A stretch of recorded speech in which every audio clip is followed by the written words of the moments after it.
Glória a Deus. Gênesis 18, verso 14, diz assim a palavra do Senhor: haveria alguma coisa difícil ao Senhor? Ao tempo determinado tornarei a ti, por esse tempo da vida, e Sara terá um filho.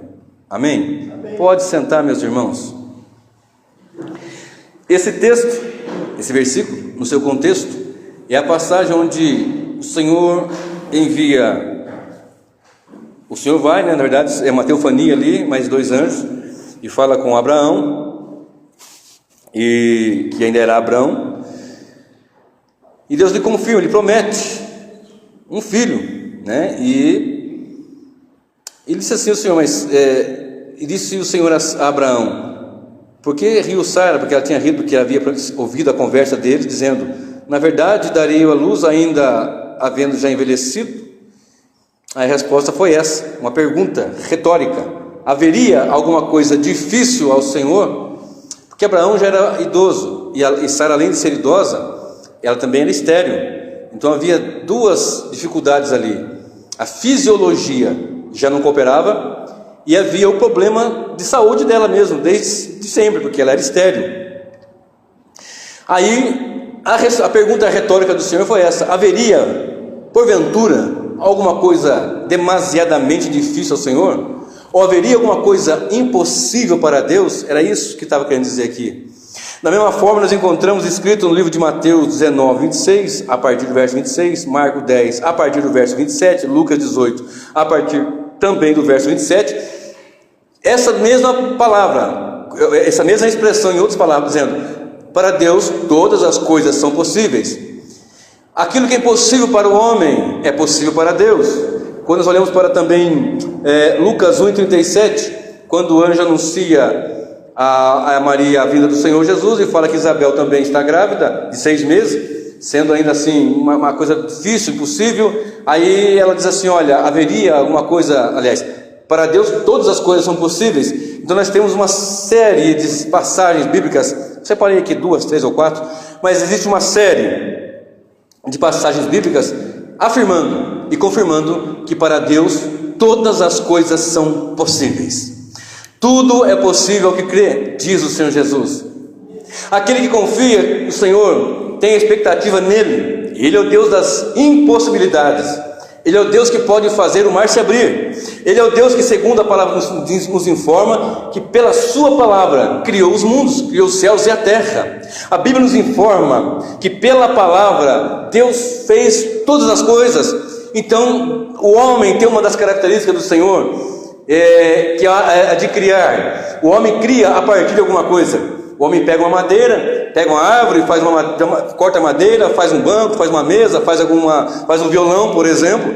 E Deus cria a partir do nada. Deus pega o nada e cria. Simplesmente ele fala assim: haja, e começou a existir. No primeiro dia ele falou haja, no segundo dia, e assim por diante. Deus é o Deus das coisas impossíveis. Eu quero lhe afirmar, se nesta noite, ouvindo essa mensagem, há alguma coisa que você já pensou que não vai ter solução, que não há como ter condições de vitória, eu quero lhe afirmar a mesma expressão que foi dita nesse versículo: haveria alguma coisa difícil ao Senhor?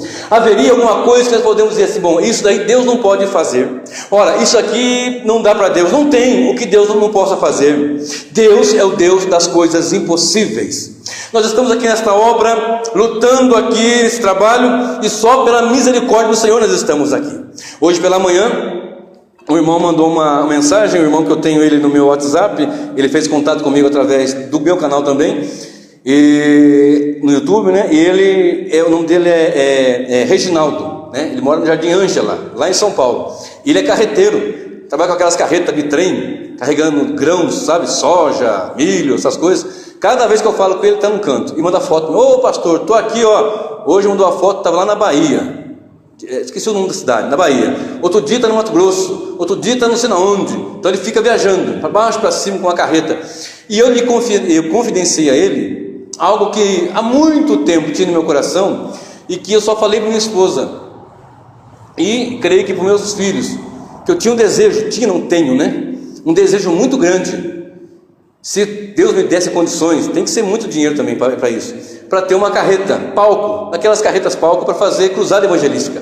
Ele mostrou a foto, pastor, não tem uma igreja aqui, ele passando da senhora aqui, não tem nenhuma igreja, nem batista, nem presbiteriana, nem assembleia, nem nenhuma outra, povo aqui, ó, um monte de gente, não tem um lugar aqui para eles congregar, não tem. Eu falei, meu Deus do céu, imagina, pastor. Ele falou, tem uma outra ocasião, ele brincou assim, tá fácil, né? Nós brincando, né? Tá fácil, tem o pregador, eu posso pregar, tem o carreteiro, só nos falta a carreta agora, tá fácil, só nos falta a carreta palco, não, o cavalo, a carreta palco e o dinheiro para manter tudo aquilo, porque haja gasto, né? Mas é um investimento que se eu pudesse, eu faria. Aí eu falei com ele, irmão, ele falando comigo, né? Isso daí é uma coisa para nós impossível, mas para Deus é possível. Eu já estava com essa mensagem para pregar aqui hoje, né? Esse texto para pregar aqui hoje. Aí eu dei até o tema para o título da mensagem de hoje. Nem para minha esposa eu falei, mas ela já pescou ali. Mas eu disse assim para ele, olha, ouça a mensagem que eu vou pregar hoje à noite, depois no canal, porque o título da mensagem que eu vou pregar hoje tem muito a ver com aquilo que nós estamos conversando aqui. Como é que eu vou ter condições, nem para comprar uma câmera filmadora, eu consegui ainda, para filmar as mensagens, para colocar para o pessoal ver, que o pessoal me cobra, e até meu filho do dia, ô pai, você não filma? Eu não filmo porque eu não tenho filmadora, é simplesmente isso, é simplesmente isso. Aí eu falei para ele, puxa vida, né, uma carreta, aquelas carretas palco para fazer cruzada, tem que ter condições, tem que ter recursos, todos os recursos estão em Deus, e se Deus quiser, se Deus permitir, se Deus tocar no coração de algum empresário, ou de um grupo de empresários, estamos aí para fazer a vontade do Senhor e pregar o Evangelho. E com base nesse versículo, haveria alguma coisa difícil ao Senhor, ou uma coisa impossível para Deus? E eu quero te dar o título nessa noite, e o título da mensagem desta noite é 4 coisas impossíveis para Deus. Eu disse que todas as coisas são possíveis para Deus. Para Deus não há impossíveis. Tudo é possível que crê. O Deus que nós servimos é o Deus das impossibilidades. Mas eu quero pregar sobre essa temática, subordinado a esta temática, 4 coisas impossíveis para Deus. Que eu posso fazer, que você pode fazer, mas que o nosso Deus não pode fazer. Que eu faço, que você faz, mas o nosso Deus não pode fazer. Que eu tenho habilidade para fazer se eu quisesse, e você também tem essa habilidade para fazer, mas o nosso Deus não pode fazer. Primeira coisa que Deus não pode fazer e que é impossível Deus fazer, está no livro de Hebreus, capítulo 6, verso 18. Corre comigo lá. Hebreus, capítulo 6, verso de número 18. Ouça bem o que diz este texto, esse versículo. Eu vou ler o 17 e o 16. Por isso, querendo Deus mostrar mais abundantemente a imutabilidade do seu conselho aos herdeiros da promessa, se interpôs com juramento, para que por 2 coisas imutáveis, nas quais é impossível que Deus minta, tenhamos a firme consolação, nós, o que pomos o nosso refúgio e reter a esperança proposta. Primeira coisa impossível para Deus. É impossível Deus mentir. O nosso Deus não mente. O nosso Deus não volta atrás na sua palavra. O nosso Deus não fala uma coisa de manhã e outra coisa à tarde. Nós fazemos isso. Muitas vezes prometemos e mentimos. E às vezes prometemos, já sabemos que não vamos cumprir, que é mentira. O nosso Deus é um Deus que mente. O nosso Deus é um Deus que fala a verdade. Nele tudo é verdade. Nele todas as coisas são verdadeiras e sagradas e santas. Por isso, quando nós nos colocamos para fazer a sua vontade, fazer a sua obra, pregar a sua palavra, temos que saber que temos que viver na verdade, porque o nosso Deus é um Deus de verdade, é o Deus da verdade, é o Deus na verdade, é o Deus que é a verdade, é o Deus que não é homem para mentir, e é impossível Deus mentir. Se Deus nos prometeu alguma coisa, Ele vai cumprir. Se Deus falou na sua palavra, Ele vai cumprir. Se Deus tem declarado algo, Ele vai cumprir, porque é impossível que Deus minta. Isso cabe a mim, cabe a você, cabe a qualquer outro ser, mas Deus não. Ele está impossibilitado, porque Ele é santo, porque Ele é Deus verdadeiro, porque Ele é Deus poderoso, porque Ele é Deus justo, soberano, eterno, acima de todos aqueles que possam imaginar, de glória, poder e majestade, aleluia. É impossível Deus mentir. Guarde bem isso no seu coração. Talvez nós olhando a situação e pensamos assim, mas olha só, Deus não me ouve, ou Deus não me ouviu, ou Deus não está me ouvindo. Mas a sua palavra diz: pedi, pedi, dar-se-vos-á. A sua palavra também diz que Ele ouve ao clamor dos seus santos, aquele que foi justificado pelo sangue de Jesus. Mas por que alguma coisa não atendeu-nos o Senhor, ou não aconteceu ainda? Será que Deus mentiu? Não, não é isso. É que muitas das vezes o tempo não chegou, ou ainda aquilo não é o melhor para nós, porque nós enxergamos aqui embaixo, o nosso Deus enxerga de cima. Nós somos daqui de baixo, o nosso Deus é do alto. Os nossos caminhos são pequenos, o dele é altíssimo. Nossa mente é pequena, a dele é grandiosa, que não pode se comensurar. O nosso Deus não mente. É impossível Deus mentir. Em Números capítulo 23 e o verso 19, naquela passagem de Balaque e Balaão, Balaque chega e fala para Balaão, Balaão fala para Balaque assim: olha, Deus não é homem para que minta, e nem filho do homem para que se volte atrás, para que recue na sua palavra. Todas as mensagens que Deus deu, todas as palavras que o Senhor falou, Deus cumpriu cabalmente. Quando nós pegamos a palavra do Senhor, e haja visto que muitos não acreditam na palavra, e que muitas igrejas, muitas escolas teológicas, linhas teológicas, já têm colocado como a palavra de Deus, como a Bíblia, não sendo a palavra de Deus, tão somente contendo a palavra de Deus. Já não creio mais que a Bíblia é a palavra, mas colocam que a Bíblia contém a palavra, e isso faz parte de um projeto do pai da mentira, porque em João 8,44 está escrito que o diabo é o pai da mentira. Então já é uma forma de tentar, de colocar ali com a palavra de Deus mentira, e também como Deus mentiroso. Mas todas as promessas, e toda a palavra, e toda a profecia que foi proferida, que está relatada, que está decretada, que está declarada na palavra, todas elas vão se cumprir, porque Deus não pode mentir. É impossível que Deus minta. É impossível Deus falar e não acontecer. É impossível Deus falar e não acontecer, porque Ele não é um mentiroso como eu posso ser e como você pode ser, e como muitas vezes nós o fomos. Mas sendo nele, andando nele, temos que andar na pisada dele. E se Ele não mente, nós também não deveríamos mentir. E se Deus é impossibilitado de mentir, nós também deveríamos ser também impossibilitados de mentir. Não porque nós temos a natureza que impede, porque é santa e sagrada como Ele é, mas porque Ele nos chamou para ser santo, não como Ele é santo, mas porque Ele é santo. Sede santos, porque eu sou santo, diz a palavra do Senhor. Então nisso nós devemos viver em reta presença, em retidão diante do Senhor, e tudo o que falarmos deve ser a máxima, pura e plena verdade, porque o nosso Deus não é homem para que minta, e nós servimos um Deus santo, justo, verdadeiro, soberano, exaltado e eterno para sempre. Aleluias. Escute, no livro de João, capítulo 14, versículo 6, nós olhamos ali Jesus, que é 100% Deus, estava aqui também 100% homem. Ele abriu mão das prerrogativas divinas. Nós temos isso escrito lá no livro de Filipenses, capítulo 2, a partir do versículo 5.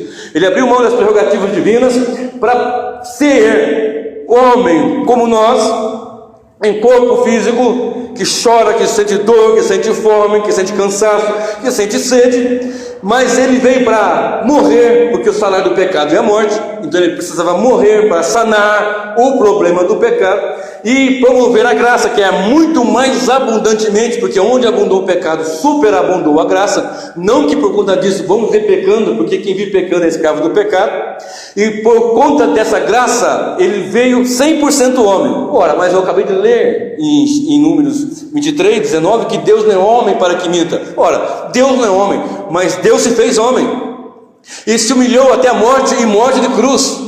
E quando nós olhamos isso, alguém pode dizer: mas como homem ele podia ter pecado, ele podia ter errado? Sim, a Bíblia nos informa que ele foi tentado em tudo, mas sem pecado. Também nos informa a palavra do Senhor em 2 Coríntios, capítulo 5, verso 21, que aquele que não conheceu o pecado, fez pecado por nós, para que nós fôssemos feitos justiça de Deus. De natureza que, mesmo o homem, mesmo se fazendo homem, ele não se fez um pecador, ele fez pecado por nós. É bem diferente. E tendo ele feito pecado por nós, para assumir a nossa posição, assumir o nosso lugar naquela cruz, para morrer e pagar de uma vez por todas os meus e os seus pecados, e de todos quantos chegam pelo sangue lavado e remido. Então nós temos um Deus que se fez homem, mas mesmo se fazendo homem, escute isso, João 14,6, ele disse: eu sou o caminho, a verdade e a vida. Mesmo sendo homem, ele era 100% Deus, abriu mão das prerrogativas para sofrer por nós, morrer por nós, pagar o preço por nós, mas mesmo como homem, ele ainda era a verdade, não saiu uma mentira. Ele olhou um dia e disse para os fariseus, para os religiosos, para aquele povo, disse assim: quem de vós me convence do pecado? Jesus nunca pediu perdão, ele nunca errou, nunca falhou, como eu todo dia tenho que falar, como o nosso irmão leu agora há pouco aqui na introdução do culto, dizendo assim: se o teu inimigo pecar contra você 7 vezes no dia, e ele vier, você, não é só 7, né? 70 vezes 7, tem algumas passagens que falam 70 vezes 7, aí os discípulos: Senhor, acrescenta-nos a fé. Como é que eu vou perdoar uma pessoa? Às vezes não consegue perdoar uma no mês, imagina 70 vezes 7 no dia, imagina viver assim. Mas ele fez isso. Quando na cruz ele olhou para aquela situação toda, ele disse: Senhor, Pai, perdoa-lhes, porque eles não sabem o que estão fazendo, eles não têm noção do que estão fazendo. Mas mesmo como homem, ele não mentiu, mesmo como homem, ele não pecou, mesmo como homem, ele se manteve íntegro à verdade. O Jesus que eu prego, que você prega, que você adora, que você louva, que cantamos agora, que vive e reina para todo sempre, é um Jesus verdadeiro, que a palavra nos diz que onde estiver 2 ou 3 reunidos no nome dele, ele se faz presente. Então eu posso confirmar e afirmar com toda certeza na palavra que o meu Redentor vive e que por fim se levantará sobre a face da terra e que está em nosso meio para ser adorado, cultuado, celebrado, e regozijamos em sua bendita presença. Aleluia!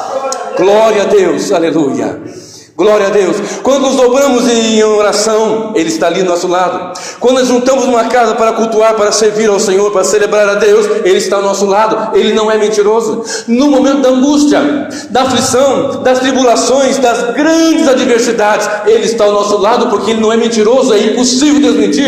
Ele diz que ele é o nosso socorro bem presente na adversidade. Deus é o nosso refúgio e fortaleza, socorro bem presente na angústia, na adversidade, na tribulação, na tempestade, no maremoto, no terremoto, no tsunami, na doença, na morte. Deus é o nosso socorro bem presente, aleluia. Isso não é mentira, isso é verdade. É impossível Deus mentir. Oh, glória a Deus. É impossível Deus mentir, Deus não pode mentir. Diz a palavra do Senhor que ele diz na palavra que ressuscitaria depois de morto. Ele disse que ressuscitaria depois de 3 dias. De fato ele ressuscitou, não mentiu. Cumpriu cabalmente toda a profecia que deveria se cumprir durante a sua presença aqui na terra, de vida, ministério, morte, ressurreição, ensino e ascensão. E tudo aquilo que ele falou que ia acontecer depois, antes da sua vinda, está acontecendo. E agora, bem perto da sua segunda vinda, nós estamos vivendo o momento final. É o fim do fim, né? A segunda vinda compreende da primeira à segunda vinda, o tempo final, né? Da dores de parto, tudo da primeira vinda até a segunda. E tudo que ele falou tem se cumprido. Algumas pessoas às vezes questionam: olha, você não tem medo? Você não sabe que vai acontecer um tsunami, ou que vai acontecer um terremoto, ou um maremoto? Eu falo assim: olha, isso aí vai acontecer. Se aqui no Brasil, se na Indonésia de novo, se no Japão, se na China, se em outro lugar, eu não sei. Eu sei que está escrito, está na palavra, que haveria maremoto, terremoto, ia existir muita fome, doença, peste. Então nós sabemos que isso ia acontecer. Está acontecendo, porque Deus não mente. Mas da mesma forma que essas coisas tão ruins, tão difíceis, tão duras têm acontecido, também a palavra diz, nos refere e nos leva a saber que o mesmo Senhor que foi assunto ao céu, como aqueles anjos falaram para aqueles homens: varões galileus, por que vocês estão olhando para o alto? Esse mesmo Jesus que subiu, e assim também voltará. Então nós temos certeza que esse mesmo Senhor que disse que ressuscitaria e ressuscitou, Ele mesmo que disse que voltaria, Ele vai voltar. O meu Jesus, o seu Jesus, o nosso Jesus voltará. Jesus voltará dentro em breve, Ele voltará. Ele não é mentiroso. Talvez nossa dor, nossa angústia, nosso pesar aqui: Senhor, não estou aguentando mais, está muita dificuldade, está muita luta. Eu tenho uma palavra para o teu coração nesta noite: alegra-te, anima-te, porque o nosso Redentor vive e voltará para buscar a sua igreja, comprada, lavada e remida no sangue. Aleluia! Glórias a Deus, o nosso Redentor vive e voltará para buscar a sua igreja. Aleluias! Olha o que diz em Tito, capítulo 1. Tito, capítulo de número 1, verso 1 e o verso 2.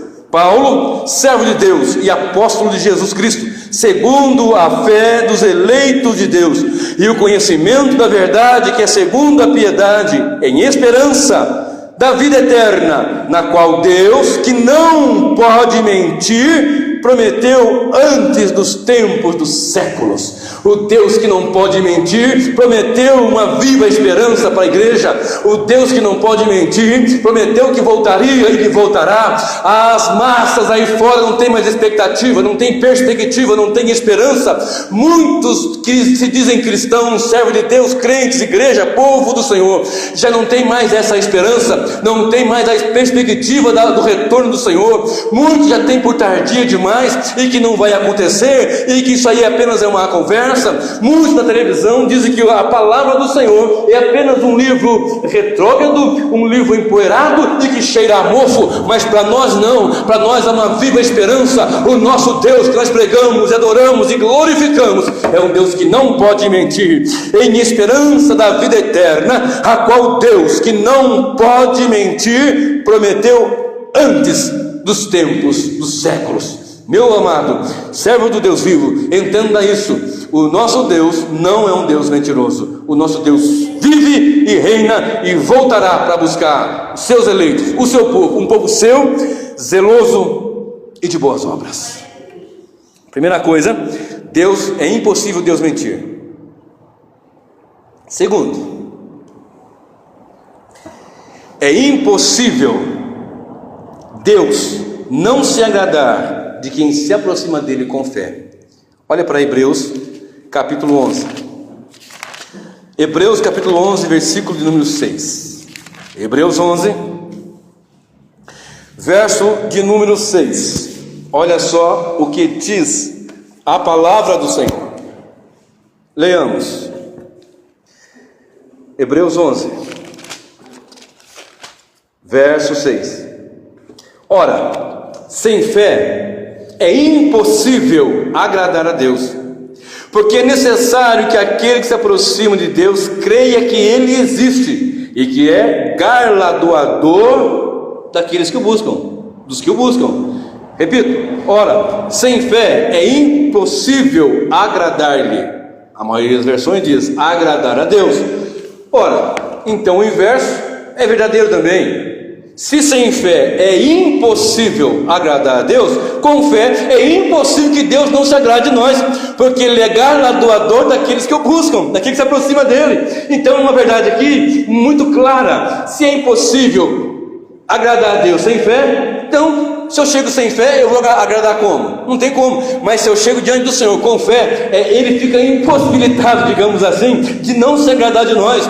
Porque quando nós chegamos diante de Deus com fé, acreditando que, embora esteja uma muralha de pedra à minha direita, uma muralha de pedra à minha esquerda, o inimigo com um grande exército atrás, um mar extenso à minha frente, mas se eu falasse, meu Deus, eu acredito, não sei como, mas eu acredito que o Senhor é Deus e pode mudar a situação. Ele vai abrir o mar, os inimigos vão cair por terra e do outro lado vamos cantar e louvar a Ele, porque sem fé é impossível, mas com fé Ele se agrada da igreja. Aleluia! Quantas vezes, amados, a igreja está sofrendo, o pastor está sofrendo, a irmã está sofrendo, e nós dobramos o joelho e dizemos: Senhor, eu não sei de onde, nem sei como, mas eu sei que das tuas mãos virá o socorro. Eu não sei aonde vai estar a porta, eu olho para cá, não vejo porta, nem ali, nem nada, nem janela, mas de repente Deus faz alguma coisa e acontece, porque Ele é Deus maravilhoso, bendito, santo, poderoso. E quando chegamos com fé, dizemos: Senhor, eu não sei como é que isso vai acontecer, mas eu rendo louvores a Ti, eu rendo glórias a Ti. Aí Deus fica impossibilitado, eu tenho que abençoar, eu vou socorrer, eu vou agir, porque com fé Deus se agrada. Não é fé na fé, mas é fé no Senhor, é fé diante dele. Porque hoje existe uma teologia dizendo fé na fé, fé no homem, fé no manto do apóstolo, fé na pulseirinha, fé na terra de Israel, na poeira, fé na gravata cortada do pastor, no lencinho cheio de suor. Isso é macumba, isso é magia, isso é coisa do cão. Mas a fé em Deus é dizer: Senhor, o Senhor é santo, Criador dos céus e da terra. O Senhor é Deus que fez todas as coisas, criou a molécula, o macro e o micro-universo. Quem é o homem que pode dizer alguma coisa? Deus não pode fazer, Deus pode sim. É impossível Deus não se agradar daquele que chega com fé diante dele. Aleluia! É impossível. alguém chegar diante dele com fé, é impossível ele não socorrer, é impossível ele não agir, é impossível ele não fazer o milagre. No livro de Mateus, a partir do verso 18, no livro de Marcos, capítulo 5, a partir do versículo 21, conta a mesma história, o mesmo fato. E diz que um homem, um principal da sinagoga, por nome Jairo, tinha uma filha que estava moribunda, doente. Ele chegou até o mestre, naquela situação, adorando. Algumas versões vão dizer assim, a filha que estava moribunda, e outras versões vão dizer a filha já estava morta. Então, se você olhar, pode parecer uma discrepância, mas não é. É que cada autor escreveu de uma perspectiva e apontou uma parte da história. Talvez um conte assim: olha, ele estava indo, a filha estava doente, e quando chegou até Cristo, falou assim: mestre, a minha filha está doente. Se o senhor for lá em casa e colocar as mãos nela, ela vai ficar curada. E em Mateus está escrito: minha filha morreu. Quer dizer, pode ser que ele estava vindo, alguém comunicou, morreu, mas não há discrepância. Precisamos estudar para entender isso. Mas o fato é que já ele chega e falou assim, adorando, chegou e adorou. Primeira coisa, ele chegou e adorou. A filha morta ou para morrer, ele poderia fazer qualquer coisa, gritar, pular, sapatear, fazer. Ele chegou e adorou. Com a filha moribunda, doente, ele chegou e adorou o Senhor e disse assim: Senhor, se o senhor for na minha casa, se o senhor colocar as mãos nela, ela vai voltar a viver, ela vai ficar curada, vai acabar tudo isso. Jesus não aguentou, e ele falou: eu vou lá sim, vou dar saúde, vou ressuscitar e vou curar e tal, e pronto. E quando ele está indo, uma outra mulher, que também fazia 12 anos, que passava por uma doença muito grande, ela tinha aquele famoso, conhecido fluxo de sangue, 12 anos, que já havia gasto todo o seu dinheiro, suas rendas com médico, com remédio, tudo que falava para fazer, ela fazia, não dava certo, mas ela ouviu. E a fé vem pelo ouvir, e ouvir a palavra de Deus, e Jesus é a palavra que não mente. E quando ela ouviu, ela disse: se eu tocar nele, se eu chegar e tocar no manto, se eu só tocar no manto dele, eu vou ficar curada. E quando Jesus sai para ir curar ou ressuscitar a filha de Jairo, ela vem e toca. E quando está indo aquela multidão lhe apertando, Jesus para e diz assim: olha, alguém me tocou. Os discípulos: ora, mestre, o senhor está rodeado de discípulos, de servos, de amigos, de curiosos e até de inimigos aqui, mas alguém, lógico, vai te tocar. Não, alguém me tocou diferente, alguém me tocou com fé, e eu agradei disso, e eu vou fazer milagre. Quando Jesus é tocado pela fé nele, na grandeza dele, na glória dele, adorando a ele, Deus começa a agir, porque o nosso Deus não pode mentir. Aleluias. Alguém me tocou diferente, saiu de minha virtude, e aquela mulher ali foi curada, foi estancada aquela hemorragia, e ela foi totalmente liberta daquele mal. E ele foi para a casa de Jairo e também curou aquela moça, ressuscitou aquela moça, restituiu aquela vida, porque ele é Deus que não pode mentir. Por quando Deus vê fé, quando olha para nós com fé, muitos às vezes apontamos Deus dizendo assim: Senhor, cadê as tuas promessas? E não adoramos a ele. Isso não convém a um servo de Deus.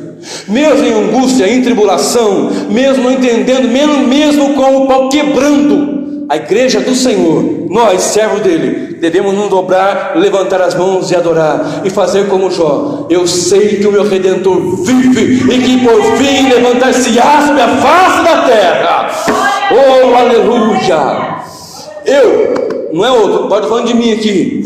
Muitas vezes eu não tinha na minha mesa comida. Faltava muitas vezes, nem estava desempregado, estava trabalhando e não recebia, que é pior do que estar desempregado. Porque desempregado está desempregado, não tem expectativa.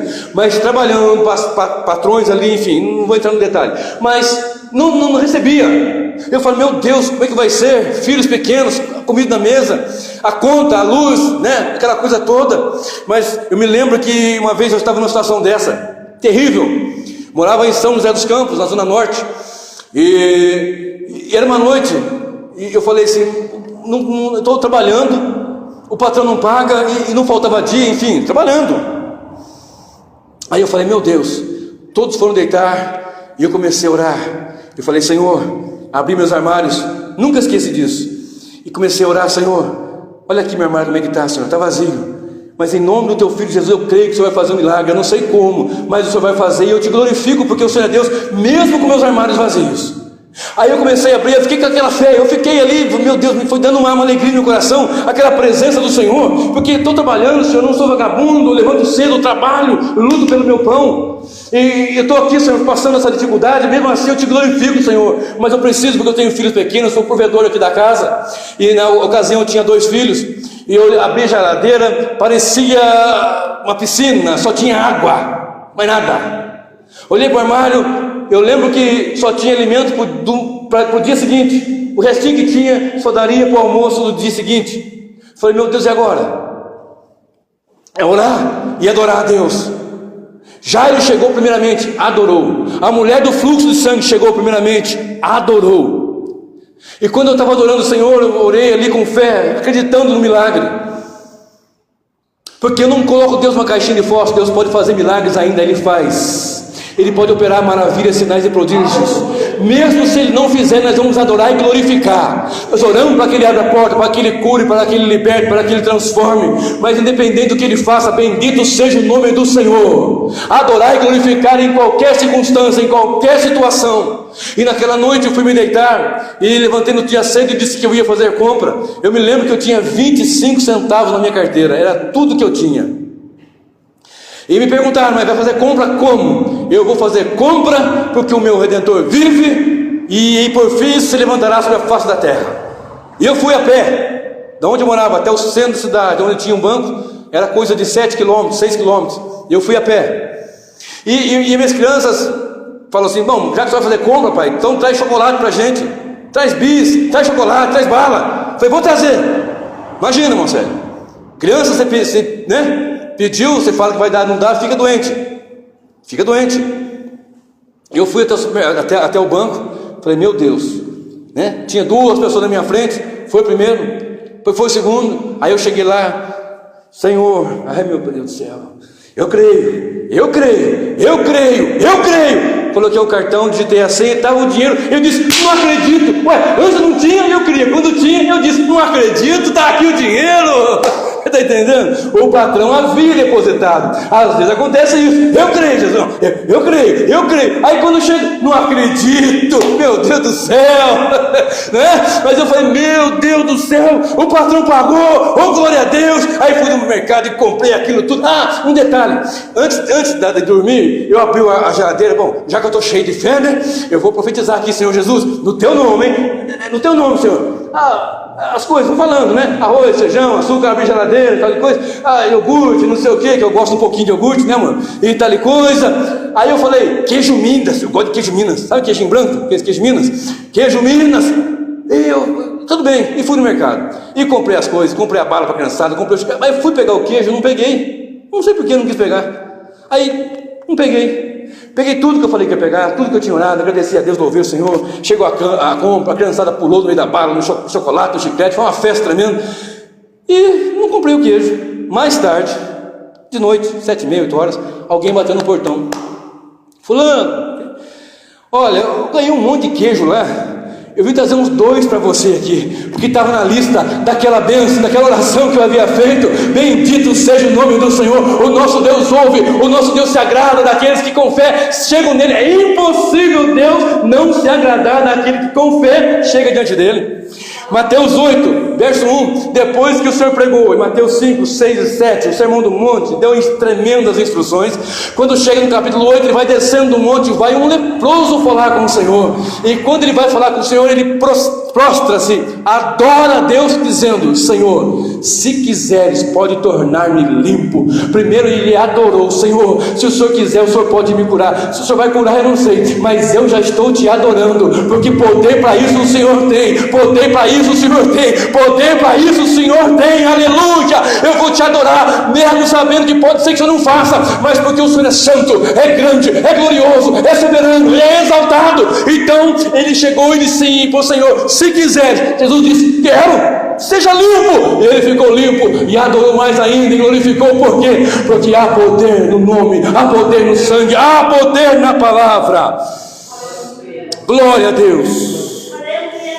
Glória a Deus. Mateus 15, do verso 21 ao verso 28, diz a palavra do Senhor, que vinha uma mulher, Jesus ia pregando, ia curando, ia libertando, ele tinha um ministério tríplice, ele curava, ensinava e pregava, curava e ensinava. E quando ele foi passando, viu a mulher gritando atrás dele: Senhor, tem misericórdia de mim, que a minha filha está miseravelmente endemoniada.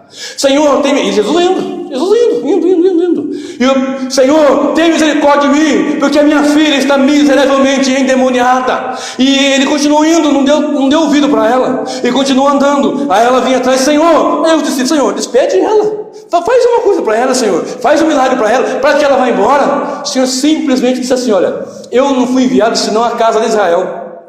E aquela mulher ouviu aquilo: peraí, mas não, e ele disse assim: ó, e não é lícito pegar do pão dos filhos e dar para os cachorrinhos? Aí ela ouviu aquilo e falou: peraí, mas também os cachorrinhos comem das migalhas que caem na mesa dos seus donos. Aí ele olhou para ela assim: ô mulher, grande é a tua fé, seja feito conforme está para ser o que você pede. Ela vai ficar liberta, sua filha vai ficar curada, transformada, porque eu me agradei da sua fé, você acreditou que eu posso fazer. Quando nós acreditamos piamente, é impossível Deus não se agradar daqueles que creem, daqueles que têm tributado a Ele adoração e honra e glória. Uma grande verdade nesses três aspectos, ou melhor, nessas três passagens, é que tanto um quanto o outro, Jairo, nas três passagens, a mulher de fluxo de sangue, o leproso e essa mulher cananeia, todos eles adoraram a Deus. Todos eles adoraram ao Senhor. Nós estamos vivendo um tempo de canções egocêntricas. Estamos vivendo um tempo de canções que trazem para o homem o holofote, para o homem o aplauso. Mas uma canção surgiu nesses últimos tempos que diz assim: se ele fizer, ele é Deus. Se ele não fizer, ele também continua Deus. Se ele curar, ele é Deus. Se não curar, continua sendo Deus. Se ele abrir uma porta, ele é Deus. E se ele não abrir a porta, continua sendo Deus. Porque maior e melhor coisa ele fez foi nos salvando na cruz do Calvário. Mas ele é misericordioso e é impossível Deus não se agradar daquele que com fé se apresenta diante dele. Terceira verdade nesse aspecto que nós estamos citando nesta noite: é impossível Deus negar a sua palavra. Mas pregador, já entra no tópico da mentira. Deus não pode mentir? Sim, pode também entrar, mas eu quis frisar bem, porque está havendo um desprezo muito grande com a palavra do Senhor. Sabemos de cultos de 2 horas, onde 10 minutos são separados para a ministração da palavra. 10 minutos para você chegar a apresentar um sermão. Mas Deus pode falar em 10 minutos, pode falar até em 1 segundo, Ele é Deus.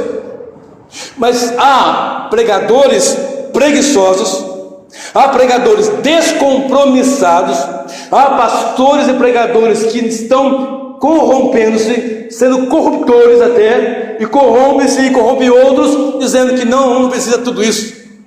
Eu não acredito que um pregador possa trazer uma mensagem bíblica sadia, que não tenha sido uma pessoa que estudou arduamente, se afadigou no estudo da palavra. Eu não posso acreditar que um pregador chega ali e abre a Bíblia e faz assim: unidunite, pois é aqui que eu vou falar hoje. Não, porque pregar a palavra não é brincadeira. Pregar a palavra é algo sério, é algo tremendo, é algo que nós mexemos com o sobrenatural. Nós colocamos aqui o nome do Senhor apresentado para a igreja, para o perdido pecador.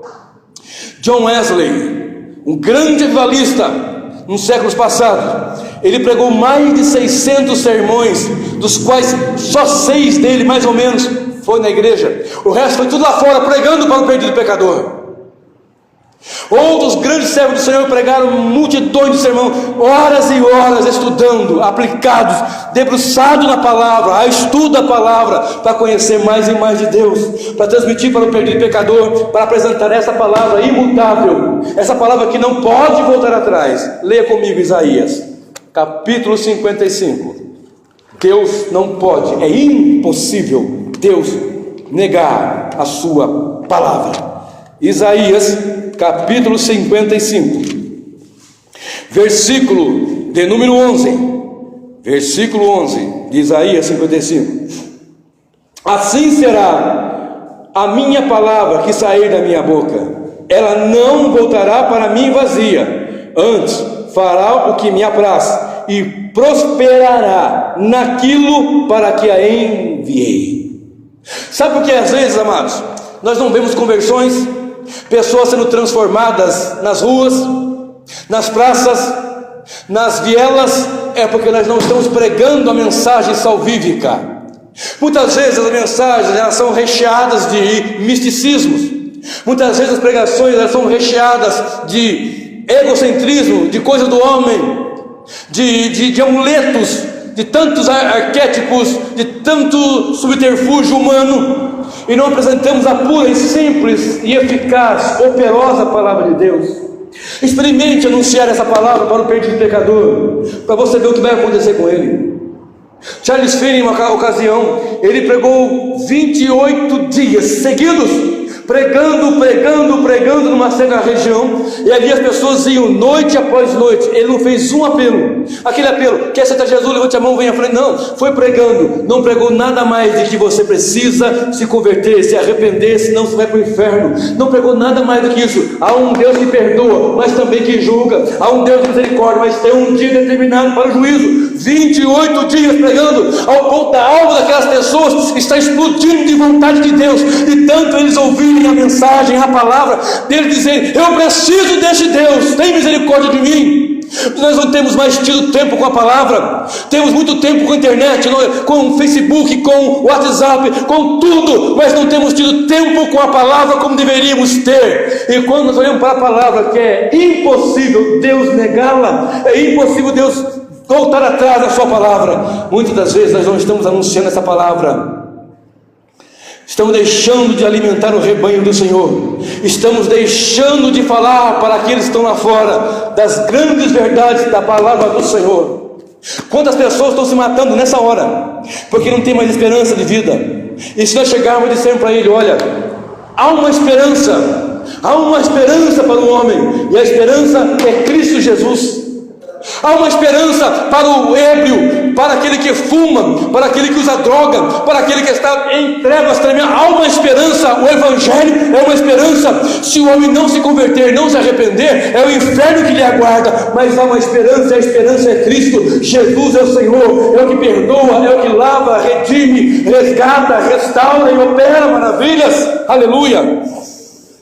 E quando nós olhamos para a palavra do Senhor, no livro de Jeremias, capítulo 1, verso 11 e 12, o Senhor pergunta a Jeremias: o que vê, Jeremias? Ele diz: vejo uma vara de amoreira. E o Senhor diz: viste bem, porque eu velo sobre a minha palavra para cumprir. A raiz da palavra de amoreira é a mesma de velar, de zelar, de vigiar. Eu vigio sobre a minha palavra para fazer cumpri-la. Haveria alguma coisa impossível, demasiadamente difícil ao Senhor? É impossível Deus negar a sua palavra. Quando olhamos para a palavra que diz que nosso Deus é o meu Senhor, Ele é o meu Senhor. Quando eu olho para a palavra que está escrito: Ele é o meu pastor, Ele é o meu pastor. Porque muitos conhecem esse versículo, essa passagem, o Salmo 23: o Senhor é o meu pastor e nada me faltará. Mas pouquíssimos conhecem.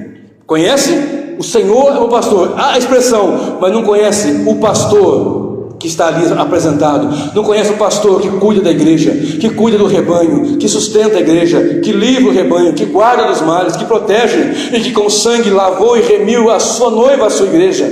Então é impossível Deus negar. Diria o Senhor e não falaria e não correria de forma alguma. Ele vela, ele zela sobre a sua palavra para fazer cumprir. Por isso eu tenho orado e pedido: Senhor, promove, ó Deus, um avivamento na igreja, avivamento da palavra, um avivamento realmente na palavra. Quando na década de 80, 85, 84, 83, 82, eu comecei a ouvir sermões ao vivo e a cores, desde pequeno eu ouço, né? Eu comecei a ouvir na década de 70, né? Com o Jimmy Swaggart e Rex Humbert, que eu era criança, eu nem sabia que... Eu sentava lá, eu sei que em vez de estar assistindo o Pica-Pau, o Popeye, sei lá que desenho que era, eu sei que ninguém me colocava lá, a não ser o Senhor, evidentemente. Eu colocava a cadeirinha naquele canal, naquele dia, nem sei que canal que era, talvez TV Tupi, não sei. Sentava lá e ligava, e ficava assistindo lá. Eu não lembro das mensagens, eu não lembro do que foi dito, mas eu tenho certeza Deus falava ao meu coração, porque a sua palavra é poderosa, Ele não pode negar a sua palavra. Olha só, João 6, verso 63 diz assim, ó: o Senhor disse que as suas palavras são espírito e vida. Ele é o verbo encarnado, Ele é o verbo vivo que desceu do céu. Então a palavra do Senhor não pode ser negada. Deus não é mentiroso, não pode mentir. Deus, Ele não tem como não se agradar daquele que tem fé, daquele que chega diante dele e crê que Ele é galardoador daqueles que o buscam. E Ele não pode negar a sua palavra. Tem alguma coisa que você precisa, que você está buscando do Senhor, que você está querendo diante de Deus, que está na sua palavra, que está na palavra dele, e tem alguma coisa que eu tenho que fazer, e me enquadrar ali, me encaixar, porque eu já disse aqui, uma forma, eu tenho que me encaixar aqui, para que a coisa comece a acontecer, então faça isso. Aonde a Bíblia diz, santifica, santifique-se. Aonde a Bíblia diz, foge, foge.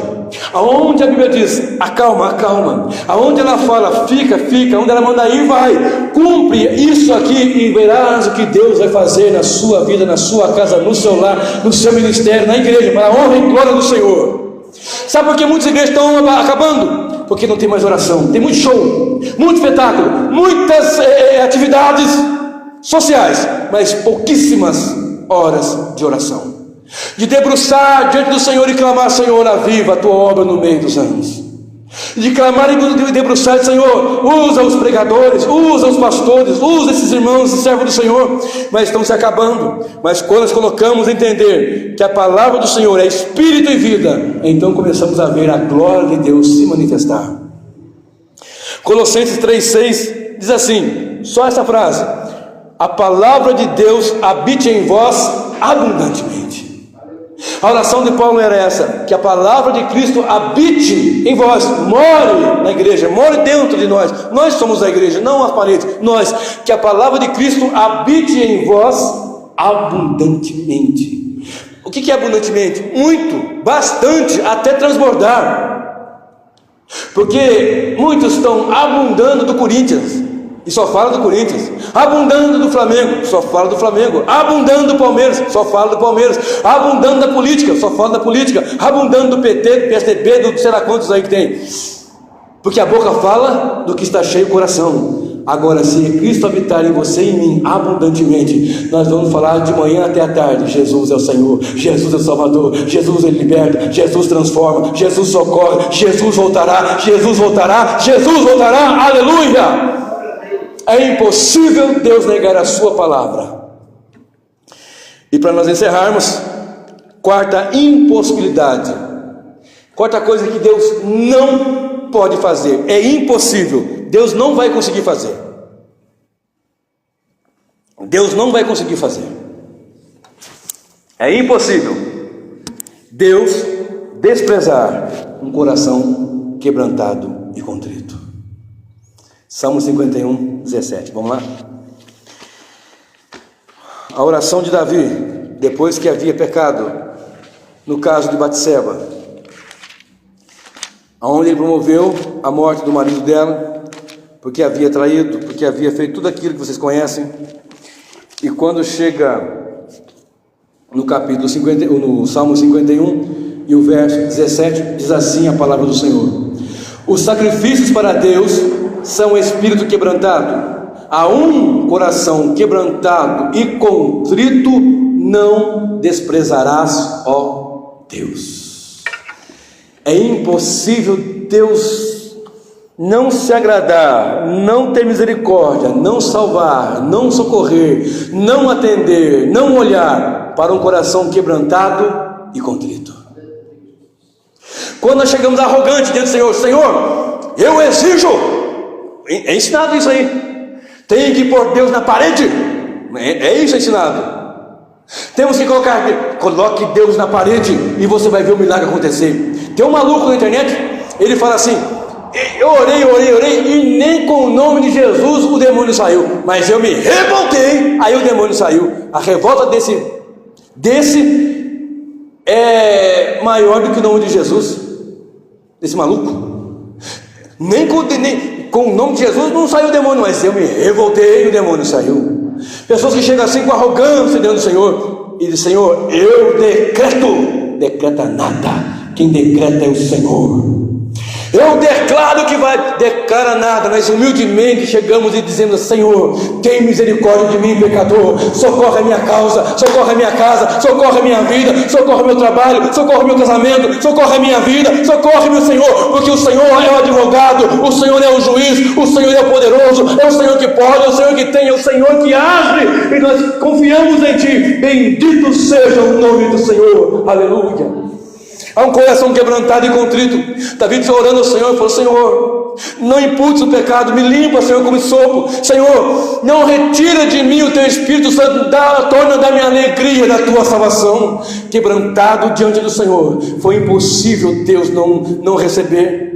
Ouvi uma vez um pregador dizer que Deus tem um ponto fraco, e o ponto fraco de Deus é justamente esse, um coração quebrantado e contrito. É claro que é uma forma de expressar, né? Claro que Deus não tem ponto fraco, mas há um coração quebrantado, Deus não vai resistir. Deus não resiste ao perdido pecador que chega diante dele e fala: Senhor, eu sou isso, sou aquilo outro, mas me perdoa, por misericórdia. Ele clama, ele confessa. Deus há de ter essa misericórdia. Quebrantado e contrito, ele não aguenta.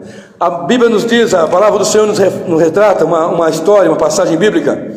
Está em Lucas 7, do verso 36 ao 50, que o Senhor Jesus foi chamado por um fariseu, por um homem chamado Simão, para jantar em sua casa. E quando ele chegou jantando em sua casa, chegou uma mulher que ouviu dizer que ele estaria na casa daquele homem, por nome Simão, e ela foi até lá para estar com Jesus. E chegando por detrás, porque eles não sentavam na cadeira, sentavam como sentados sobre como é que fala? Assim, agachado, sentado e os pés para trás, sabe? No Oriente, não é sentar na mesa, no chão assim, com os pés para trás virado. E ela chegou por detrás dos pés dele, começou a chorar, e derramou lágrimas nos seus pés, e pegou ali os seus cabelos, enxugou os seus pés, e pegou ali um unguento, um óleo de grande valor, né? Um vaso de alabastro, o alabastro é material, contendo um unguento caro, raríssimo, e começou a ungir os pés dele, e ela chorava, e sua lágrima caía, com o cabelo ela enxugava, e aquele dono daquela casa, aquele homem que chamou Jesus para o jantar, ele falou assim: se ele daí fosse de fato profeta, que profeta sabe das coisas, né? Se ele fosse profeta de fato, saberia que essa daí é uma mulher de vida fácil, é uma pecadora. E Jesus, sabendo dos seus pensamentos, porque ele é Deus, 100% Deus, eu falei agora há pouco, mesmo sendo homem, ele chegou assim: Simão, presta bem atenção, eu cheguei na sua casa e você não me lavou os pés, não deu água para lavar os pés. Essa daqui, olha, não cessa de lavar meus pés com suas lágrimas, e enxuga com seus cabelos. Você não me deu um beijo, o ósculo santo, que era costumeiro entre eles, e ela não cessa de beijar meus pés. E outra coisa, não colocaste óleo sobre minha cabeça, e ela aqui, olha, trouxe esse óleo preciosíssimo para me ungir os pés. Agora deixa eu te contar uma história. Havia um homem que emprestava dinheiro para outros homens, e havia dois homens que haviam tomado emprestado. Um deles emprestou 500 dinheiros e outro 50, 10% do primeiro.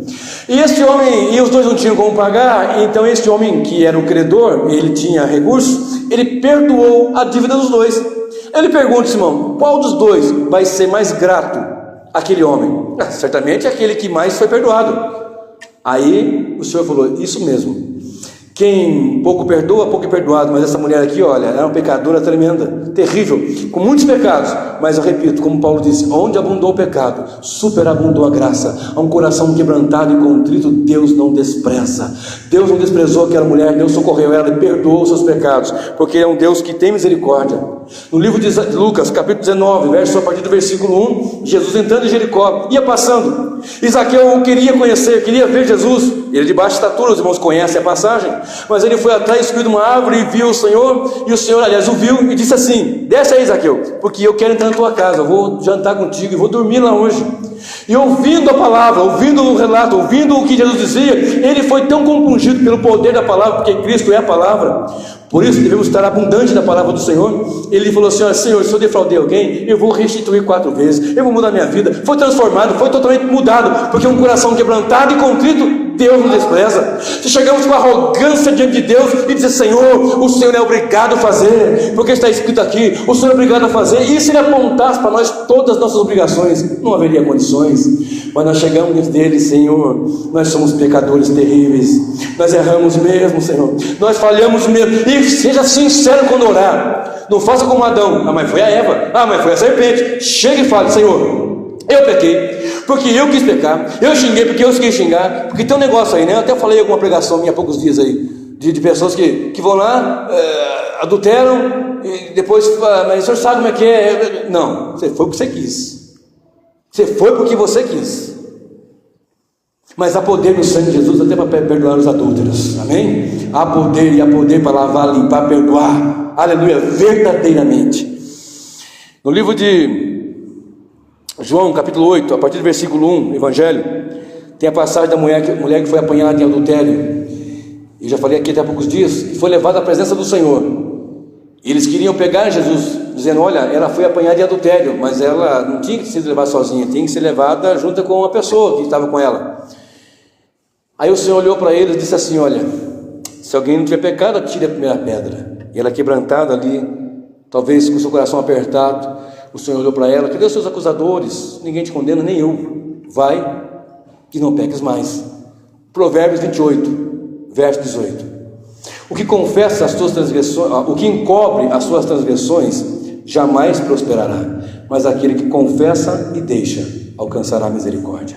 Vamos ficar de pé, meus queridos. João capítulo 1, verso 29, João Batista disse, quando viu Jesus: eis o Cordeiro de Deus, que tira o pecado do mundo. Quando Pedro pregou em Atos capítulo 2, depois que foi todos cheios do Espírito Santo, no verso 37, as pessoas disseram: que faremos? Aí Pedro disse assim: ó, arrependei-vos, cada um de vós, arrependei-vos e crede no Evangelho. Queridos, 4 coisas impossíveis para Deus. É impossível Deus mentir. É impossível Deus não se agradar daquele que se chega diante dele com fé. É impossível Deus negar a sua palavra. É impossível Deus desprezar um coração quebrantado e contrito. 4 coisas impossíveis para Deus. Haveria alguma coisa impossível para Deus? É impossível para Deus mentir. O nosso Deus não mente. O nosso Deus não consegue não se agradar daquele que com fé. Ele não é fé na fé, nem no homem, é fé nele. É impossível negar a sua palavra. É impossível Deus rejeitar um coração quebrantado e contrito. Cheguemos agora com o coração quebrantado e contrito diante do Senhor, porque o nosso Deus é grande, embora Ele esteja num alto e sublime trono, que habita na glória eterna. Ele também habita conosco, quebrantados e contritos de espírito.